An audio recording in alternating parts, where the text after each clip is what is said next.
But so Sally. as you saw from my email, starting Deborah. next week, we do our multi-week deep dive into all the candidates running for office. But Mhm. before we do that, we're going to go to the other side of the world, or far down anyway, and hear from Bill and Gwen Ramage about their trip to the Amazon. And then to the extent that I don't think will take all of the time, I'd certainly like to invite just general discussion after we do questions and answers for Bill and Gwen about other trips that we've taken or memorable vacation or travel moments. And I think we were generally going to dispense with introductions unless we see anybody new. And Martin, you want to turn? Oh, you have started the recording. Good, good. So I guess with that, I will turn it over to Bill and Gwen. Okay, thank you. Yeah, first of all, I'd like to introduce my wife, Gwen. I don't think she's been to Coffee with a Purpose yet. Not in a Excuse while. me. So Probably went to the in-person ones, but not virtually. Yeah, that's right. she was my partner with on this trip, of course. So I'm going to start sharing screen and show you a little bit about what we experienced in the last couple of weeks. And I think Bill had requested if folks could hold questions for the end, so Bill can get through the material that he wants to share, and then we'll pepper him with questions. Which I may not be able to answer, but anyway, this is a map of basically our itinerary. We flew to Manaus, which is down here, and whether you can see my cursor, in Brazil, 1,000 miles up the Amazon River. Then we went down the Amazon in an ocean liner, and then stopped at French Guiana, which we couldn't do because of the weather, but that's all right. And then we went to the Caribbean, several Caribbean islands. So I wanted to show you our ship. This is a small ocean liner, 930 passengers. I'm going to stop share and start share and give you an idea of how big this ship is compared to other ships. So hang on just a second.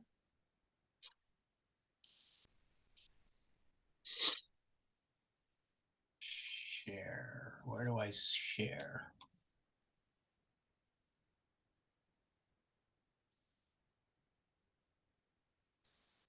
So this is our boat docked, and I wanted to give you an idea how big this is. 930 passengers. Parked next to us was this monster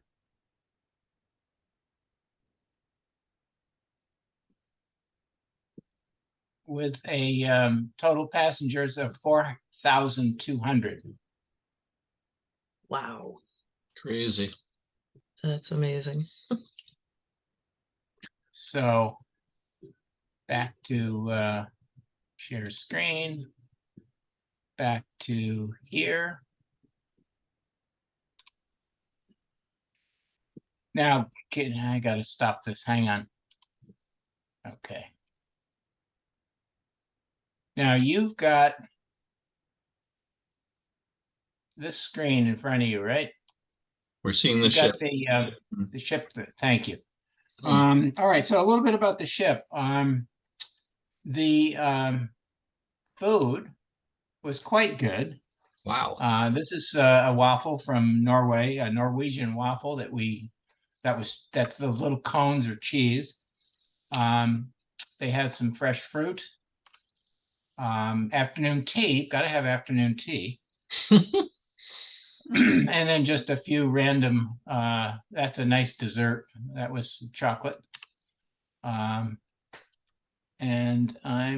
these are our traveling companions and friends from the Albany area. Also got a chance, we had a balcony, we had a chance to get some sunsets. So there's one at least. There was a free excursion at each port included, and then there are other excursions that you could buy. We did a combination. During the voyage, which was 14 days, I think, there were 3 guest lecturers two professors talking about history and culture at each of the ports in each of the countries we were visiting. And they gave a total of 16 45-minute lectures. So we spent a lot of time listening and learning facts about these countries, most of which I've already forgotten, but really, really interesting stuff. About the Amazon itself, there's a question about whether it's the longest river in the world. The Amazon and the Nile are in competition, apparently. And because the Amazon is so remote, it's just recently they've been able to map it. And it turns out that every year the Amazon floods, and when it floods, it changes course. So it doesn't stop long enough for them to measure it, but it's somewhere between around 4,300 miles long. And there are tributaries that feed into the Amazon that are among the longest rivers in the world, several over 1,000 miles. So it's a monster river. It covers an area of 2.7 million square miles. That's the basin, the Amazon River Basin. And just to give you a sense, the state of Texas would fit into the Amazon 5 times into the Amazon basin. And it was first explored in 1541 by Francisco de Orellana, something like that. So we flew into Manaus, 1,000 miles upstream from the Amazon. And it actually is a tributary, the Rio Negro, or Black River. It's an industrial city of 2 to 3 million people.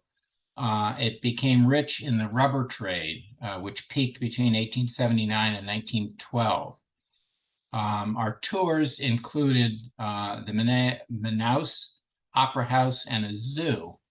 And I want to show you the Opera House. This was built, I think you can, in 1896. And the story was that the rubber barons, might as well call them robber barons, were liked opera, but to get opera, if you live in the Amazon, you have to travel 1,000 miles down the river, across the Atlantic Ocean, to either London or Paris, watch your opera, and then repeat. And it took 3 to 4 months. So they decided, we'll just build an opera house here and bring the singers to us. Now, I don't know how well that worked, but it saved them several months. So that to give you an idea of the money that was earned, that may not be the right word, but was garnered from the rubber trade. So then the next excursion was to the zoo. This particular zoo, and I see if I can get it, had lots of animals in it, all of them native to the Amazon. And unfortunately, I can't remember the names of all these species and subspecies, but that is a turtle. And a nice jaguar sitting there watching us. Some monkeys, lots of monkeys. This is a toucan. And let me see if that's my last one. Where are we? Oh, okay. So after that, on the way back, we're riding in coaches, and we saw several of these. So folks selling fruit in the street, which was kind of interesting. This is all local fruit. I was fascinated by the telephone and electric system in Manaus. This is a telephone pole. And I'm not sure I'd want to get my electricity or telephone from that, but I just, it's amazing. It's kind of interesting what you see and what you think about, but this is the way their phone system worked. So I don't know about that. Then we went on to Paratine. I forget the pronunciation. This was an island in the middle of the Amazon River. The tour included a traditional Bola Bumba folkloric performance. And this was a couple of stills from this performance.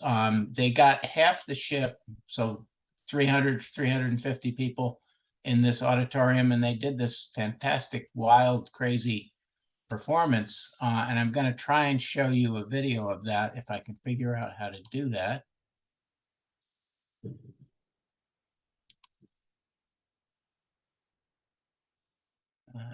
Share screen.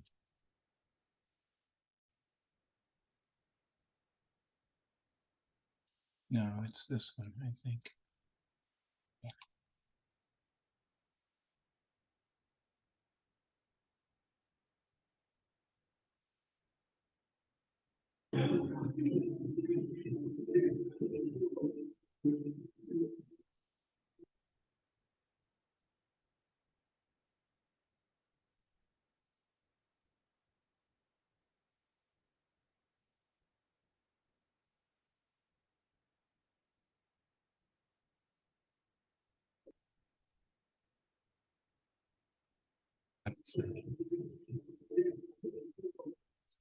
When you share screen, you gotta also turn sound off.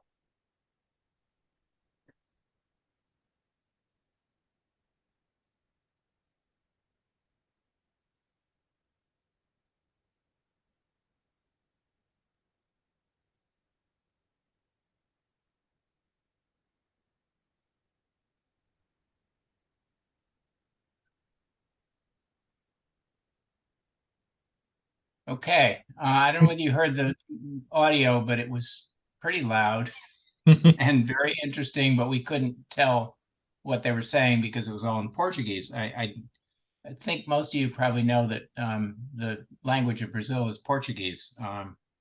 So that was Parentins. Then when we traveled again at down the Amazon to Sarentem, which was founded in 1661 in the lower Amazon.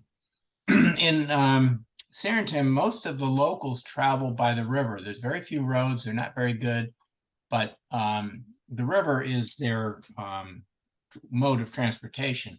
So what happens if you want to go to the city to sell your wares or fruit that you've picked, you have to travel by river. So what they do is they board a boat overnight. And if I can get this to work, these were the boats that people would get on at night and then travel overnight with the loud music playing upstairs, arrive in Santarém in the morning, conduct their business, and go back home at night. Now, to do this, they had the boats are set up so that you can bring your own hammock. And then you set up your hammock and you try and sleep, which is kind of hard to do. But anyway, that's what they do. So this is a section where you can buy your hammocks. And this was apparently the tourist section because we were told these are very high priced. But this is all hammocks for sale. And you can see some of them are vertical. Some of them are all decorative and light. I thought that was kind of interesting. The other thing that was interesting about several of the cities we went to is tributaries of the Amazon merge. And when they merge, sometimes the Amazon is very muddy. It gets its mud from the Andes, I think it is, mountains on the west coast of Brazil, and it travels all the way down the river. And some of these tributaries have a different source, and they're clear or not muddy. So what happens is you get this, it's a little hard to see in this picture, but you get the mud in the foreground. This is the river. And then there's a mixing section in the middle. And then further on, you can see the water's clear. And this happens for miles where before the waters merge. Apparently the temperatures are slightly different. The acidity is slightly different. and the waters take time to merge. So that was something I didn't know. And then we did a tour with a demonstration of how latex is extracted from rubber trees. I did not get a picture of that. Next, we went on to the Isle de Salute, or Devil's Island, off French Guiana. This was where they had the French built a penal colony there in 1852. It was not a nice place. I think you can almost see some structures up here at the top, but we were not able to go to do a tour on this island because it was very choppy that day. The seas were 6 or 7 feet, and the tenders, the boats we would take out to the island were bouncing up and down, and it wasn't safe for the passengers, so we didn't go. 90% of the inmates that went to that island, that prison colony, penal colony, never made it out alive, never completed their sentences. They died from all kinds of things. Escape was difficult. They could wander around the island, but so many inmates died that they would just take them and throw them in the river, or the ocean, or the river, actually. No, the ocean, sorry. And the sharks found that it was a nice, easy place for a meal. So there were sharks all around the island. I have a video of that, if I can figure out how to get it. Nope, wait a minute. I got to share screen again, or you won't be able to see it.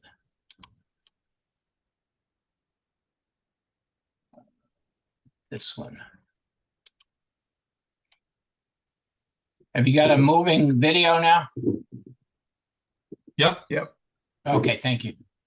So this is just the two. There were 3 islands, so I captured 2 of them. They're pretty much out in the open. You can see the waters are kind of rough. But let me see if I can get back to. It's this one. Share screen. And I think it's that one. Yeah, okay. So that was interesting. Then we went on to Barbados. And I've got, okay.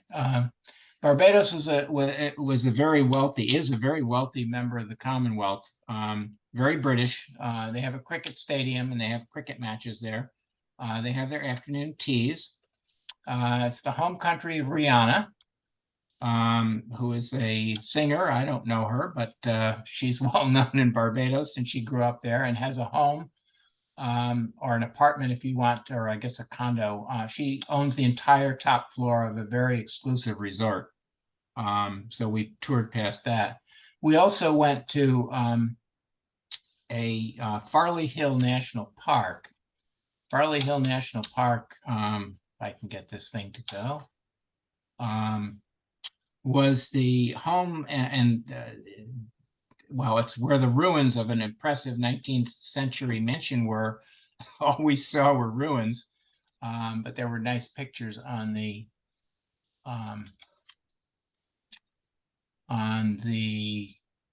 at the park, and I can't figure out how to get to them. So I'm not here we go. So this was a view from that particular park. And just to prove that we were there, we've got ourselves. And they gave us Oh, yes. rum punches. We had some rum punch for a snack or a drink. Nice. Then it was on to St. Lucia. St. Lucia was one of those islands that was very desirable, and the British and the French fought over this island for 150 years. It changed hands. Each country owned it for 7 of those, they fought each other, and each country owned it 7 times. So there were 14 times that it changed hands. The Brits finally won out in 2014, and it's been British ever since. This time we did 2 different tours. I did an aerial tram ride into the forest, which was interesting. Just a couple of pictures from that. Nothing. We didn't see many animals because they get a little shy. There's a zip line near the tram, so there's enough noise that we didn't get much activity. And then Gwen did a coastal cruise of the Pitons. These are 2 volcanic mountains that apparently the volcano was going up, and then it instead of erupting, it froze, and you get these 2 huge peaks, mountains, rocks just rising up from the sea. So once again, I have a short video on that. I can figure out how to do it. It is not what I want.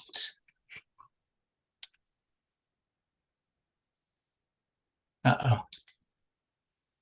I don't have that video.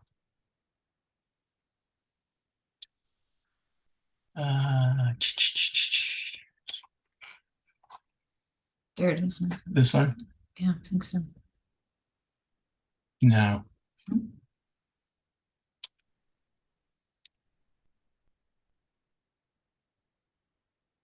Sorry about that. Couldn't find it, and I don't want to take time doing that. Anyway, it was, you could see these 2 peaks. Then we went to a Stony Hill, which is a private home owned by a doctor, a retired surgeon. This is a British colony, so it's the British public health system. He apparently was quite successful because he owned a 2.3 acre lot at the top of a hill, which was just gorgeous. We had some snacks and a drink there as well. This is just one view. And again, it just went on and on. Beautiful house. They can do weddings in up to 600 people. So our tour stopped there. And what I found fascinating, and everybody has a different view, I just found that on site he had an orchard house. So if you like flowers or orchids, there were several really nice, unusual orchids. So I just took them. I did not take a picture of the kitten that I was playing with, but I did take these orchids. So that's St. Lucia. Then we went to Antigua, which is also very British. It was a naval outpost for the Royal Crown. Admiral Horatio Nelson was stationed there for 3 years and defending the country. The British finally, I guess that was contested. The British finally won it in 1814. This Antigua has 365 beaches, one for every day of the year. They remind us. We didn't take any pictures or stop at any, so I don't have any pictures of them. But we did tour a pineapple farm. So these were, I think they call them black pineapples. They're quite small, very sweet, and they're grown and sold locally. I believe this farmer sold most of his crop or all of his crop on the island. Real character. He was a Canadian, been there for 40 years. The pineapple plants are behind him. They're quite small. And what he has in his hand is a shoot or a tuber that grows out of the plants, and you can cut them and then plant them, and they will become a functional fruit-bearing plant in about 18 months, I believe it was. So we learned a lot about pineapple farms. You can see in the background there that his little plantation oversees the ocean, so he has a nice view as well as a plantation, a farming thing. He only has 3 employees, didn't and supplies the pretty much the entire island with pineapples. So he was a character. Then at the end of that tour, we did a make your own drink, make your own rum drink, punch. So here's the group of folks. We're at this table here in the foreground. And then we got to choose what kind of rum we wanted. This was lemonade, this was bitters, and then in this container here, they had nutmeg, cinnamon, lemon, orange, and some basil. Okay. And so you get a glass and you'd fill it full of ice, and then you'd put whatever you wanted to in it, and then drink it. Well, if you had any extra, they would put it in a bottle for you so you could take it home. We used our water bottles for that. So that was interesting. And then on to our last port, San Juan, Puerto Rico. You probably know more about Puerto Rico than I do. It's the first time we've been there. What I found interesting was there were 3 forts built in San Juan. And this is one that we saw from our ship as we were coming in. Then when we got in and we did the tour, this was one of the views from the fort. And I'm not even sure it's the same fort. But once again, I want to try to show you a video. Can you see that? Wait, stop. You got to share the screen still. Yeah. I know. I'm trying to get it to stop moving. Share screen. This is it, I think. Okay. So this is a view from the fort. Can you see it? Yep. Okay, thank you. So just pretty commanding view. I don't think I'd want to attack this fort.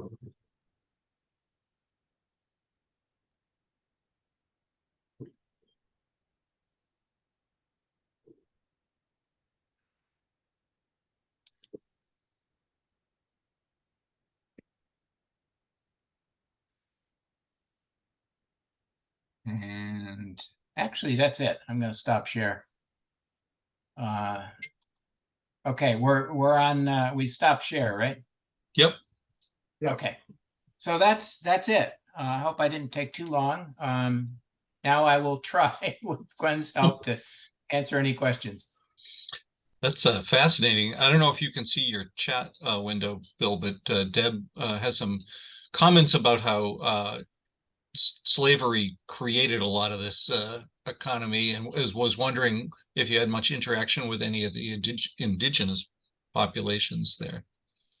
Thanks, Deb, for asking that. I was struggling with what to say to this group about slavery. Clearly, it was slaves that built, that made these countries wealthy. It was slaves that provided the labor to make the opera house and all the other a lot of the other infrastructure. The speakers, the lecturers, talked a fair amount about colonization and slavery. Some of the numbers I remember, and I was going to research this and I just ran out of time. I read one thing that said there was something like 15 million Africans were enslaved. 12 million of them made it alive across the Atlantic. Most of those landed in Brazil and the Caribbean islands. A relatively small amount, it seems like an awfully huge number, but a relatively small amount of 500,000 were destined for the American colonies, and 300 and some odd thousand of those survived the trip.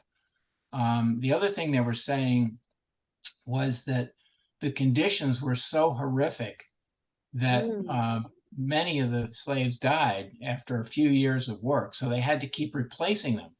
So they did not reproduce because their infant mortality rate was high, and the conditions were horrific, tropical area disease, and so on. So it was just a horrific time.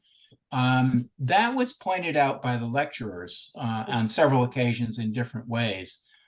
It was not mentioned by any of the ship hierarchy, which was interesting. And all of the tour guides we had were mixed race, I'm sure descended from slaves. Not one of them mentioned slavery, which I thought was interesting. So we were given a, what's the right word? A whitewashed view from the ship. Sanitized. Mm. Sanitized, thank you. But the lecturers were quite honest and described a lot of the issues that that the slaves had to deal with. So Deb, go ahead. Yeah, I appreciate your viewpoint, Bill, from the perspective of a white person, and saying it's very British, those type of things, because I've never been to the Caribbean, so thank you for that. I feel like I just got there. I've never been there. I've been to Africa, but a reason why I was so adamant to point that out is Black History Month. And I've been reading several books on Black history. And one of the things that I didn't know was that a lot of the slaves, only 400,000 slaves came to Americas, and most of them were brought to the Caribbeans and to South America. I didn't know that. So that was fascinating to me. This is my sister. She's in Puerto Rico. So since you mentioned Puerto Rico, she went there with her Nice. husband. They just had a great vacation. So, and I said, "How did you get that bird on your arm?" And I recently lost my mom. She said, "Deb, a guy came around with the bird, and put it on her arm." I said, "How did you get?" Because she takes pictures of birds. She loves birds. So I thought the bird came to her, but thank you. I really enjoyed that. I would like to see it again sometime. Well, it has been recorded. Oh, good.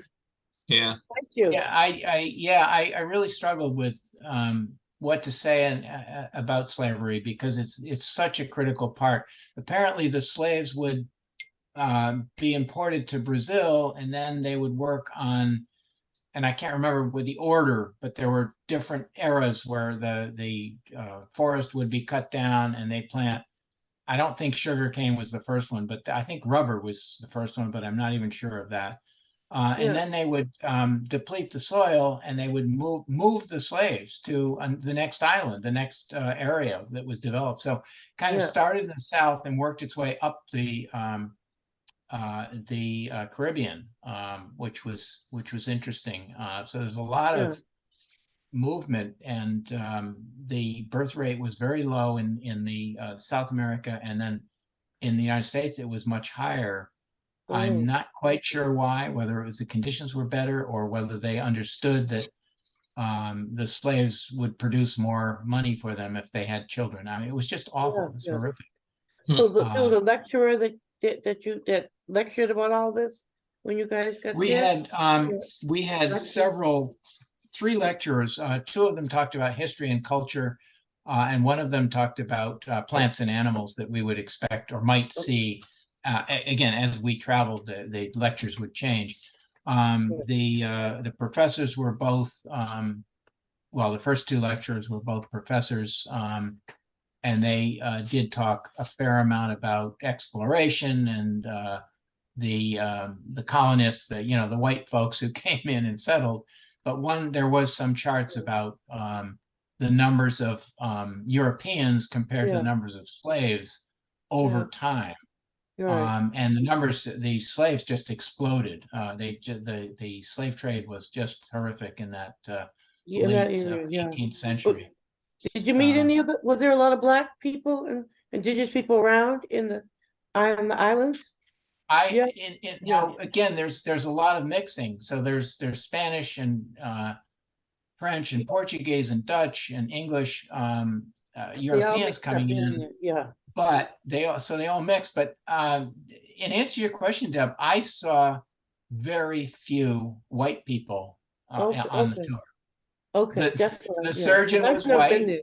there. Mhm. The surgeon was white, and another couple that invited us to their home that was full of mementos were white.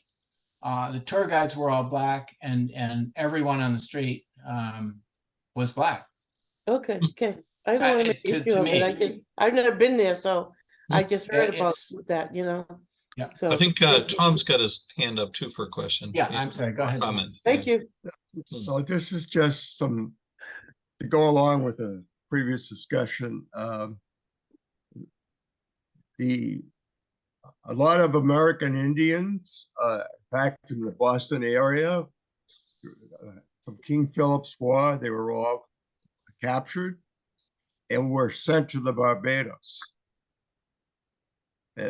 So a lot of the slaves in the Barbados came from the Boston area. And the other thing I just recently read in a book I'm reading, that the Carolinas, they initially got their slaves from the Barbados. Yeah. Yeah, that That's sounds all. right, Tom. There's just so much information. I was having trouble remembering it all.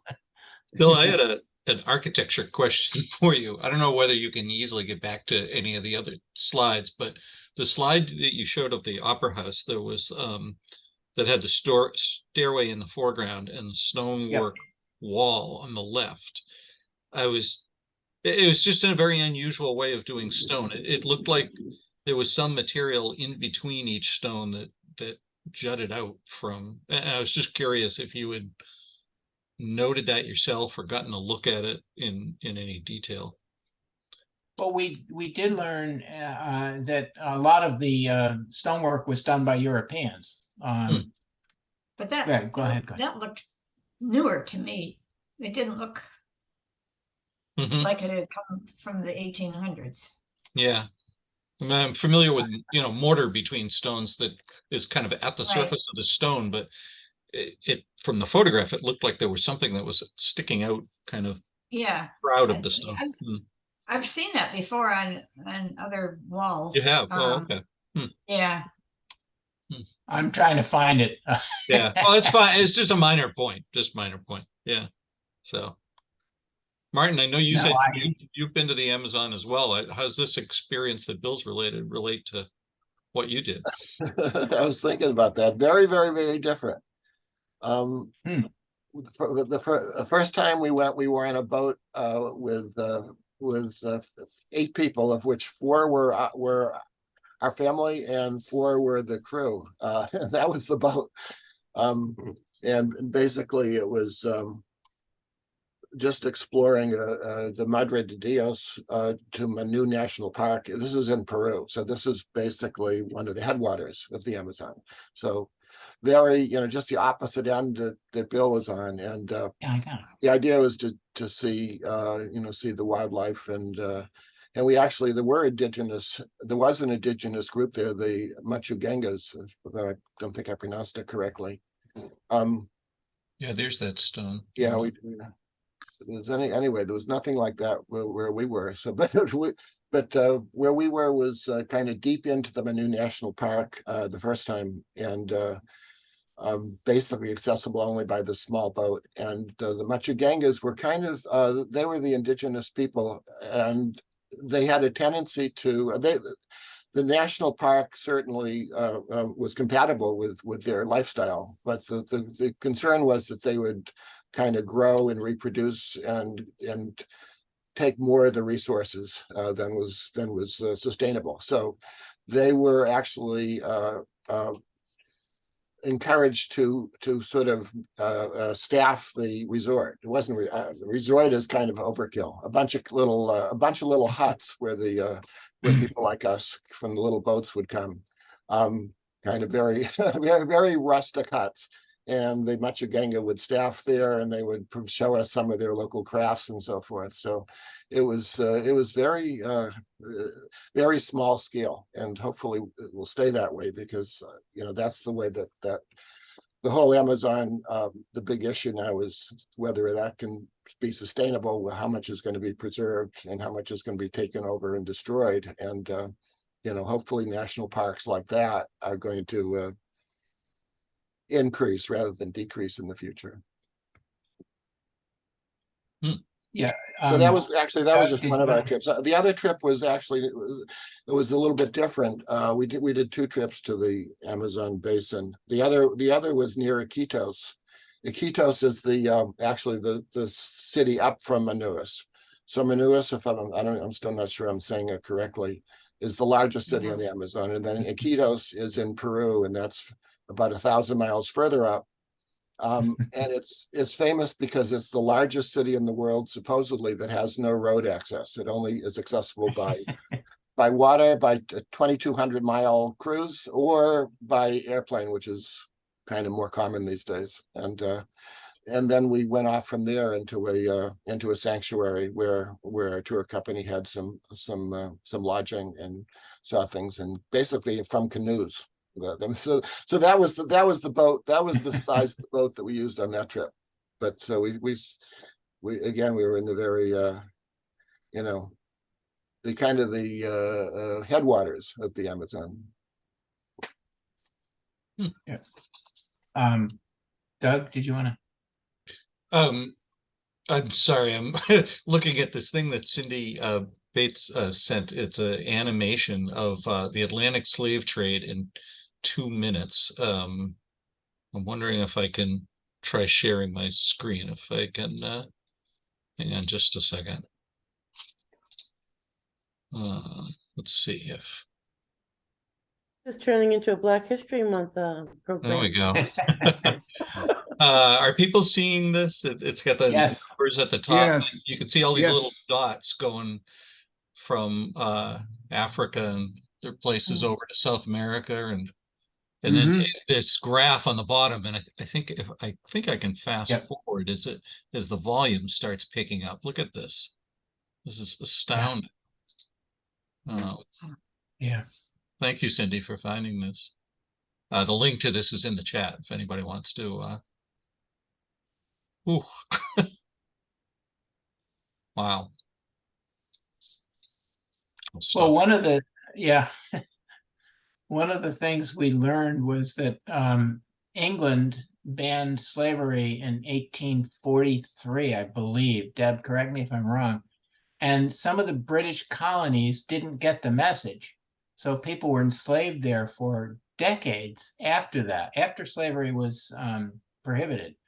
And finally, somebody a slave escaped and got to England and let them know, the authorities know, and it was finally abolished. I think it was in the 1900s. It was very scary, but it was decades after the slavery had been outlawed. Well, that's happened in the United States with the Juneteenth. That's why they have Juneteenth, because the slaves were free by Abraham Lincoln, I guess, after the Civil War. But people in Galveston, Texas didn't find out until, I don't know, a year later or something.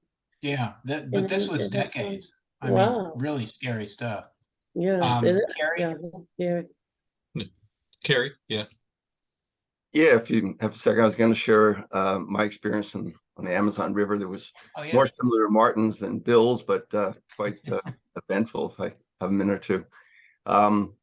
Back when I was working with Newman's Own Organics and selling their chocolate around the country to schools as part of a fundraiser to help benefit the tropical rainforest in the Amazon basin, I connected with a woman named Roxanne Kramer, who had a place upriver from Iquitos.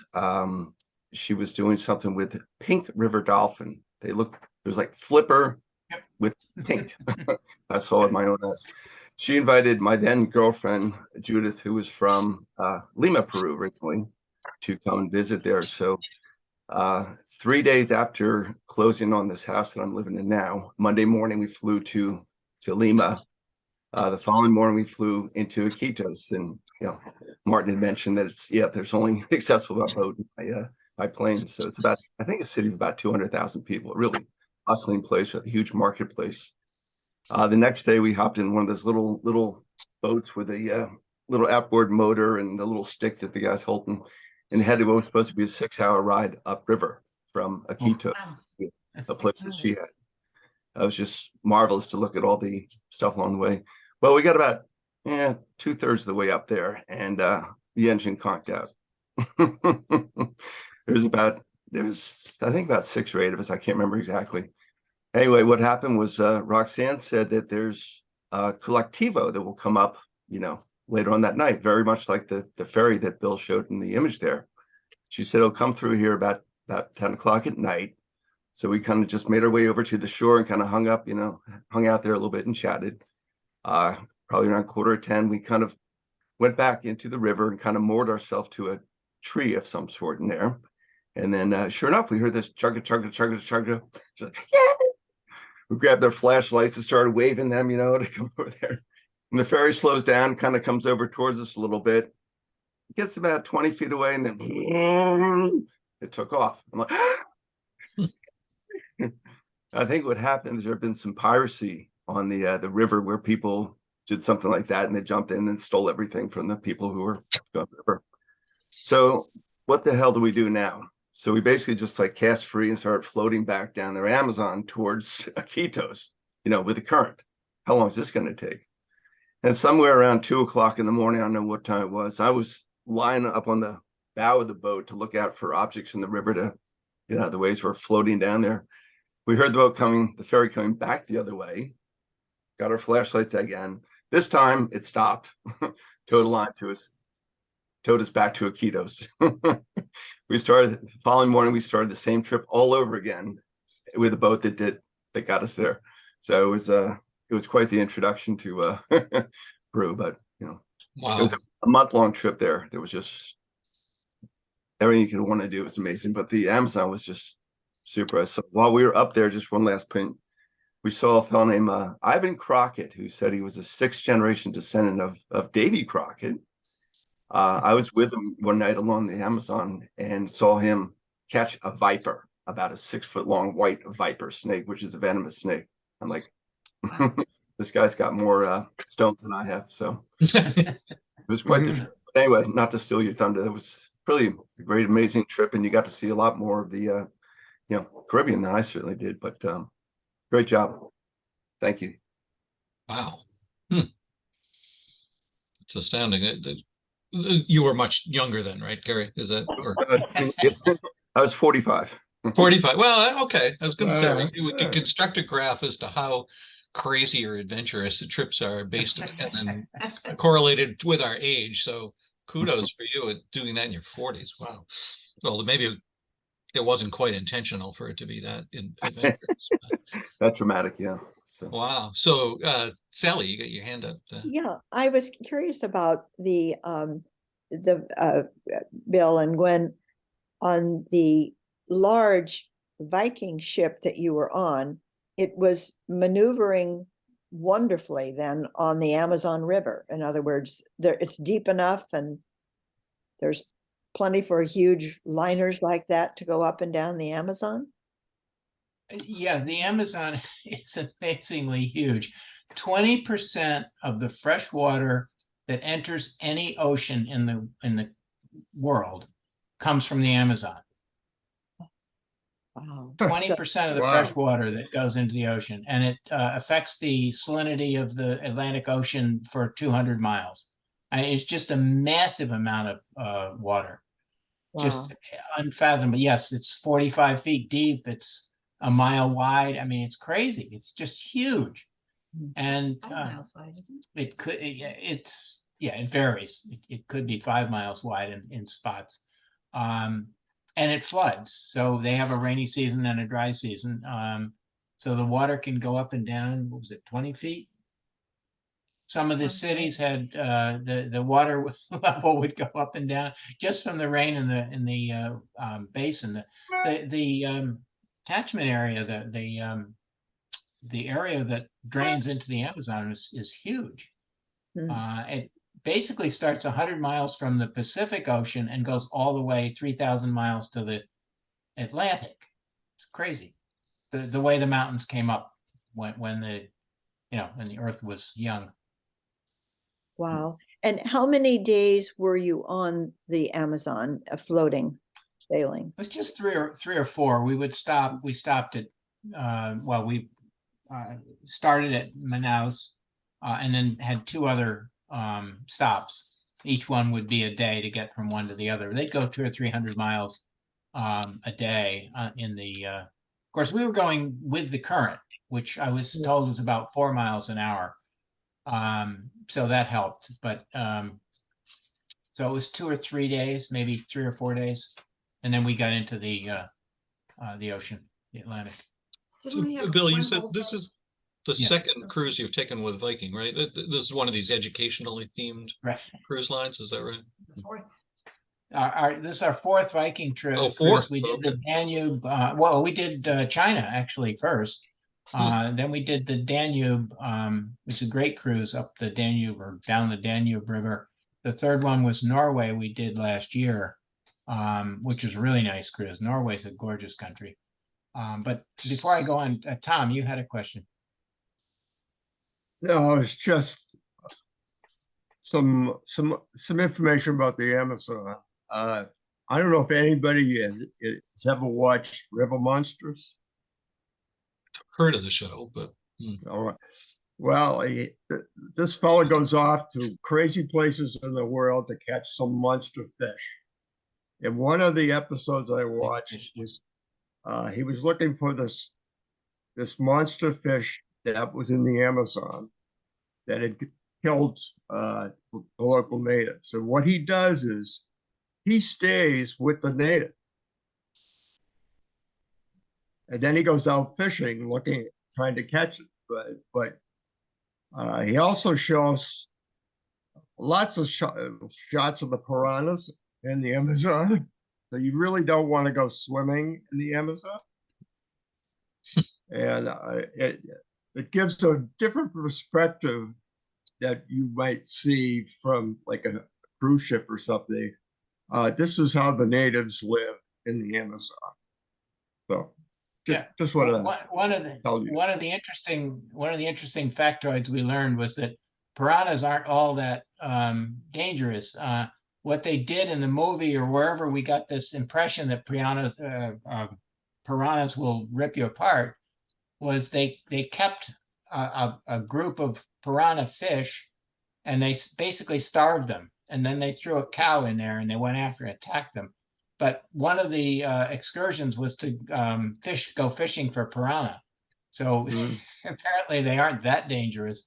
Anyway, nobody caught any. So, there you go. But yeah, interesting. They did hear about a very large fish that is coming back to life in the Amazon, and I cannot tell you the details. Carrie? It was actually a question for Martin, really. When you went to Madre de Dios, after getting back from Iquitos, we went to Lima, then to Arequipa, and took a bus over to Lake Titicaca and Puno before going to Cusco and Machu Picchu. But while we were out, it was quite a trip. While we were out towards Puno, I went to Madre de Dios because a friend of mine had been down there and saw just a plethora of birds. It was almost conspicuously absent of any wildlife in Madre de Dios. What was your experience? Well, we were in the national park, which maybe was maybe different from the part you were in. The Manu National Park has a reputation of being one of the most concentrated biodiverse areas on the earth. And there's supposedly as many kinds of birds in that just one national park as there are in all of North America. So yeah, we kind of needed a guide to find them all, but there were quite a lot of birds, and not so many monkeys, but some and various other creatures. Yeah. Okay, I heard the same thing about the birds, and that's what kind of drew me to there. And maybe if we'd had a guide like you had, I might have seen more, but it was just very few. I was just concerned. I thought, well, this is another sign of our our environment just being, obliterated. Maybe not. Yeah, it's not like they're concentrated. You don't see like thousands of birds in the sky at once, but you see some, then later you see others, and I guess there has to be enough room for them all to live together without bumping into each other and fighting over territory. So Just like us. it's somehow comes to an equilibrium when it works, which I guess it does there. Another interesting factoid was I lost my thought. We're talking about diversity. Sorry, I lost it. I have a quick, Hate these senior moments. Go ahead. quick question. Did you folks eat any piranha on the ocean in those lovely cuisines where they fit serving piranha? No, they didn't. I don't believe they offered piranha. They would try to get local dishes. So we would get the fruits, for example. But no, we had Asian food there. One of the restaurants had a sit-down meal, tablecloths, the whole bit. And we had a nice Asian meal there. But they try to make local food available, and they try to make Norwegian food available because it's a Norwegian, Viking is a Norwegian line. They have an actual Norwegian deli on board on every Viking Ocean liner. Oh, really? So- How about, I have another quick question about what was the makeup, the ethnic mix of guests who were afloat on the ocean liner? There was mostly white folks from America, and I think some from Europe. There was one group of about 20 or 25. Was clearly traveling together. I would guess they were from Brazil. I think they spoke Portuguese among themselves, but I'm not sure because I couldn't tell the difference between Portuguese and Spanish, but it wasn't English. But most of the folks were white. It's just the nature of the beast, I think. Yeah, no, that's helpful. Mhm. Brinley, did you have your hand up or did Yeah. I did, but it might be too far off topic. I was just gonna mention two things. One is all of this conversation of piranhas brings me back to my college days. When I was a huge fish enthusiast, my boyfriend at the time and I had many fish tanks, and it was in North Carolina, and we used to drive up to the colder states to get black market piranhas to have a piranha fish tank. Wow. These were the smaller versions, not the larger versions, but in the South, in the United States, piranhas are illegal to have as pets for fear of being released, because in the southern states they can survive and decimate local pond and lake populations of native fishes. But we enjoyed having them in our fish tank, and it just brings me back. It was a little interesting memory journey there of raising piranhas. we could have a whole nother coffee with a purpose with the most illicit thing each of us has ever done. Yes, we wouldn't record that one, but I'm not I gonna should talk. probably ask for that to be removed, but that was so long ago. I doubt that. statute of limitations, I think you're safe. Exactly. And the other I was going to mention is a whole different continent. So, maybe for another time, but my favorite huge river water trip was the Okivanga Delta in Botswana, in South Africa. And it was an amazing experience. So if anybody is looking for another journey and another place to go where the indigenous people are simply amazing, just the warmest truly some of the warmest people I've ever met in my life. And the environment was really incredible. And watching the floods come in, we were there for historic floods, quite accidentally. It's not something you can plan, but it was truly amazing to watch the floodwaters come in and rise, and to be there and experience. We didn't do it as a cruise. We actually just went on a journey. But I highly recommend the Delta if anybody is looking for an experience, seeing the difference of what it is when the waters are gone versus what it is when it's flooded, and all the little islands that have been built up by all of the termite hills, and learning about the cats and I mean, it was just an amazing experience. It sounds fascinating. Wow. Huh. Well, that was part of the idea, was to share highlights from other vacations. I really appreciate Bill leading us off with it. But Deborah, you had your hand up too? Well, I was gonna say I went to Africa. I was in the Oxfam America. I worked there for 10 years, and I was in Africa for 2 weeks with my husband, who's now my ex-husband. But that's not why, but we was in Africa together. And he didn't know much about Africa, but I was the Africa regional director, so I had slides and I had talks and I was prepared. But all he could say, and plus I spoke French. I went to Senegal, and his mother said, "What are you going over there for?" He was from the deep South, South Carolina. So and all he could say to the African men, George Bush no good. And they cracked up, and that's the only thing he could speak. And I wasn't aware that I was the original.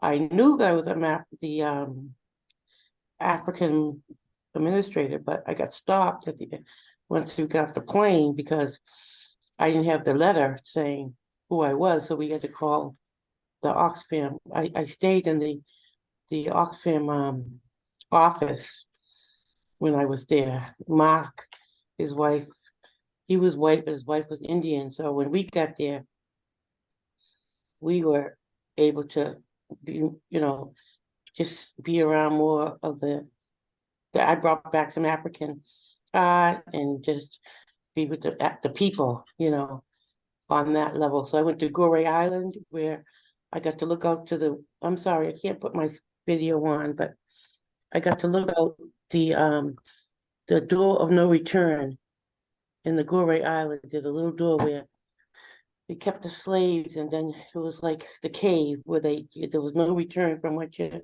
left there. I guess they would put the slaves in the boats. But you've heard of Goree Island, right? So it was just surreal just to be there. I won the trip. I could have went anywhere in the world because that's what we did. We had Asia. I could have went to China. Could have went anywhere. But I said I want to go Africa. I'm African American. So, I was so shocked. You won the trip, Deborah? How did you win? Yeah. I think they planned it now that I look back at it, because I was the administrative assistant for the Africa region. Oh. And so it was a lottery for everybody who doesn't travel, because the overseas people, they traveled constantly. Ethiopia, Brazil, they were all indigenous people that would accept, they had some people that weren't from the countries, but they all traveled. Like one was from Central America and about, et cetera, et cetera.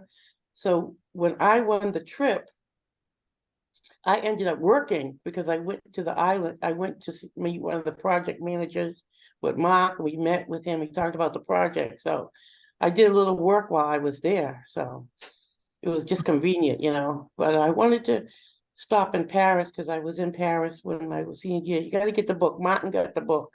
Martin, I don't know if I can meet you because I got to work. Oh, well, we'll talk about that.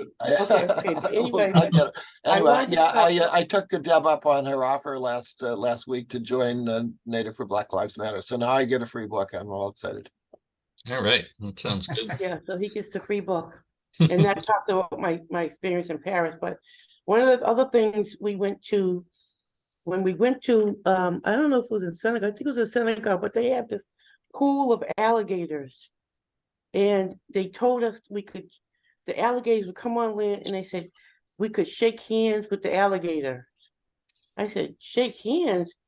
And the reason why we could shake hands with them was because I got the pictures. One day we'll do a slideshow. The reason why we could shake hands, I shook hands with an alligator because they filled up the alligator thing with fish, and they were stuffed. These alligators was they didn't want to eat no more anymore. So you could shake hands. Me and my husband shake hands, and so I bought him some art, and I just had a good time. Wow, that sounds I had a good time. adventurous. And then I went to the Gambia, so we flew over. This is my favorite story. I'm gonna write a book about it. It's called My Africa. I can hear my mom right now. That's enough, Deb. Okay, stop talking. But let me tell you the story.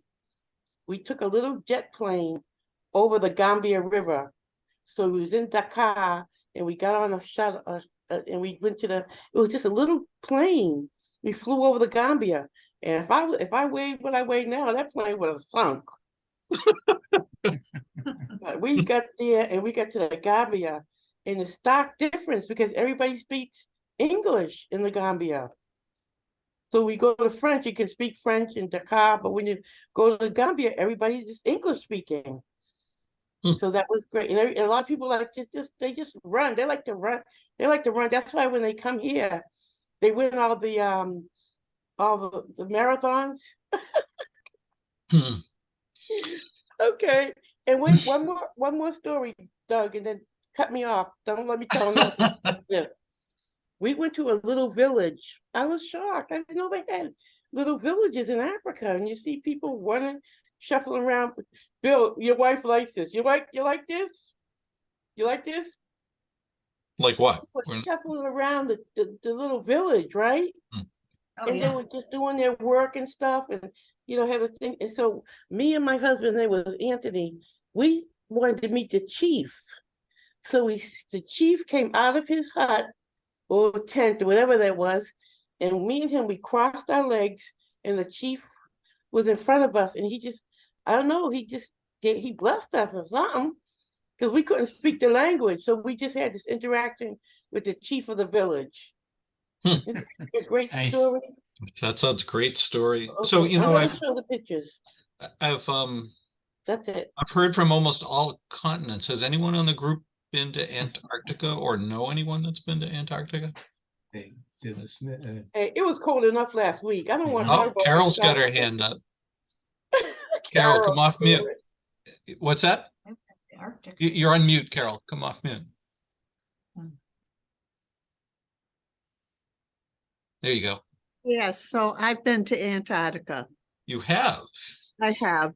Yeah, I've been someplace on every continent, but I've never been to the Amazon. So I have to put that on my list. Wow. Yeah. So Carol, talk a little bit about Egypt. You and Carrie were just in Egypt. Maybe a few words from you too. I was telling Carol in chat that we should maybe, if there's an open week someplace down the road, we could do a presentation of all the slides we took from there. That would be fantastic. From Egypt and Jordan, we both walked to Petra. So wow. that was beautiful. So we can do that, but we're going to become a travel group, I think, besides. But well, I really appreciate this. I mean, we've got a great social conscience in this group. We're involved in so many worthwhile activities, but it is fun now and then to just hear about some of this. It is. Do you want to say anything about your trip to Scotland, Doug? It was our third trip to Scotland. And it, like a lot of recent trips, it was a trip that was postponed by the pandemic. It was initially postponed by by our grandson. We were going to go in 2019, as a to take the family to Scotland to celebrate our Sarah and mine's 40th wedding anniversary. But then our daughter-in-law announced her pregnancy, and the timing of the trip was going to be too close to either travel with an 8-month pregnant woman or a newborn. So we postponed to 2020, and we all know what happened then, and then delayed again to 2021. But we finally got it off this past year. Sarah and I had gone to Great Britain before we had children, and then our oldest, Will, served in the Army for a while, and before he went off to boot camp in 2003, we took all 4 children over there, just because you never knew whether we would all be together again. And everybody enjoyed it, and then it took us until 2022 to get back, but that was a fantastic trip. We rented a house in the Highlands. I'll show some pictures of that at some point, maybe. It just, but we had 10 of us because we had all 4 of our kids and 3 significant others and the grandchild. So we had 3 vehicles, I think, that we rented. And we were kind of like this roving band wandering around the countryside. But great fun. So, Brinley, you've got your hand up. I was, again, with the memory bringing up comments, probably a smart decision not to try to travel 8 months pregnant. My trip to Germany, I was 8 months pregnant, and we left from London and went out of the smaller airport at the same time the World Cup was happening in Germany. And it was insanity. And a fire had just broken out in Germany where we were going because of the World Cup. And so we ended up having to literally sleep in the airport in London. And I was 8 months pregnant, and it was totally crazy. And then they let me into Germany. And then when we were trying to leave to come back, they were trying to tell me that I was too pregnant to fly home, and they weren't going to let me fly. And it turned into this whole crazy experience of trying to get out of the country. I had a midwife that was not reachable at the moment. And so it was wow. Quite an experience of negotiating and figuring out how to get to come home so I could have my baby at home months later instead of staying in Germany, because they were determined to not let me fly, even though they had let me in the country with no problem and no issues and no questions. But wow. Definitely don't recommend flying that pregnant.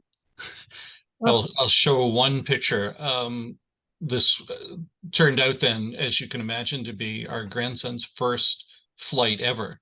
And this picture is of my daughter-in-law, Lisa, holding Mason's hand here to assure him that everything was going to be okay on the airplane. Wonderful. Yeah. Very cute. Yeah. So, well, wow. Someday maybe I could get let's see, something put together regarding, I was in the Peace Corps.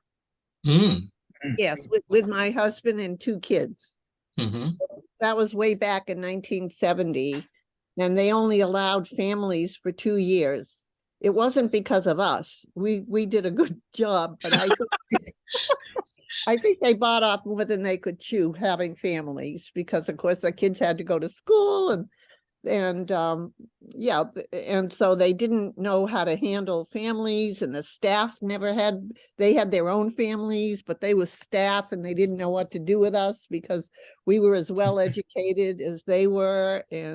But anyway, we survived it, and then we traveled 6 months across the country back to the US, so with our kids. So that was quite the time, but that, like I say, it was way back in the 70s, the early 70s. So well, we would love to hear more about that if you ever wanted to put together a slideshow for one of these sessions. Well, I'd have to get my kids together to help me put something together. Right. Yeah. Well, they were How old were they during those 2 years? Just 9 and 11, and then when we came home, they were 2 years later. So yeah.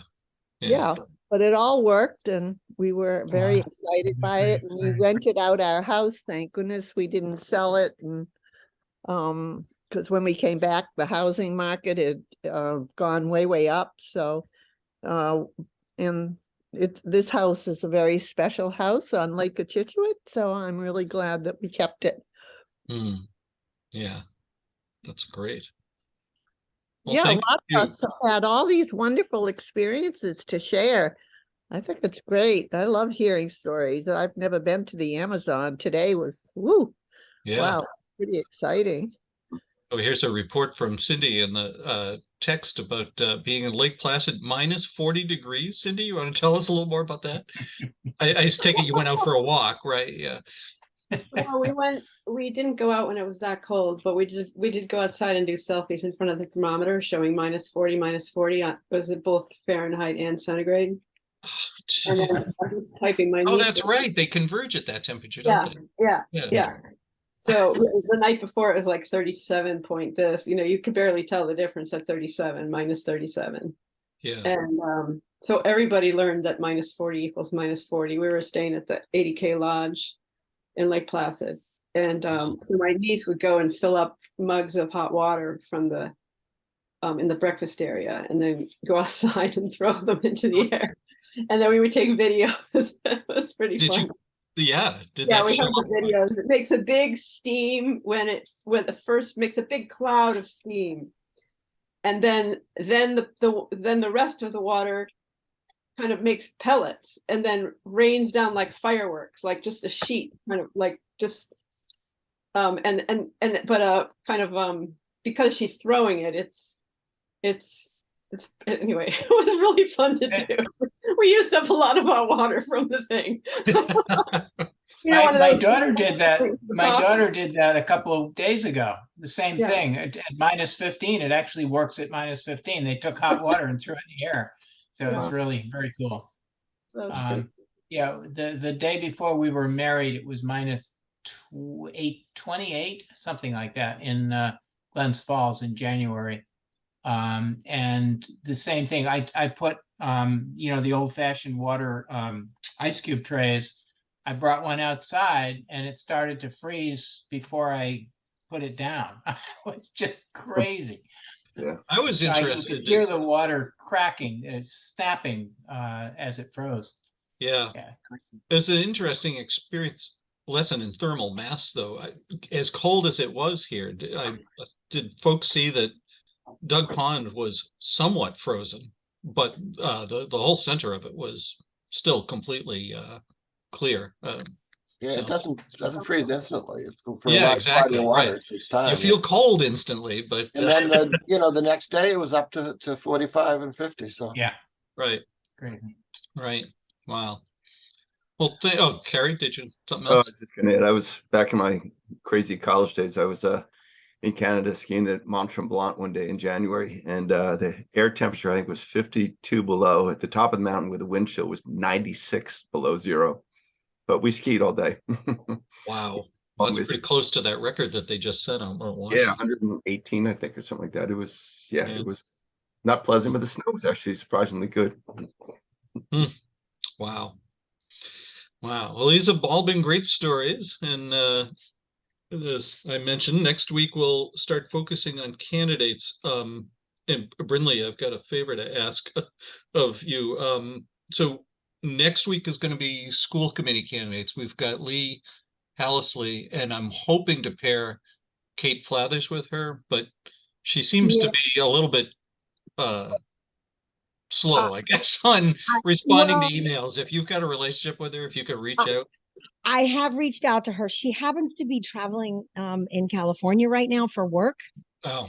So she's not avoiding us or ignoring us. It's literally just a matter of time frame and trying to figure out if she's actually going to be able to do that.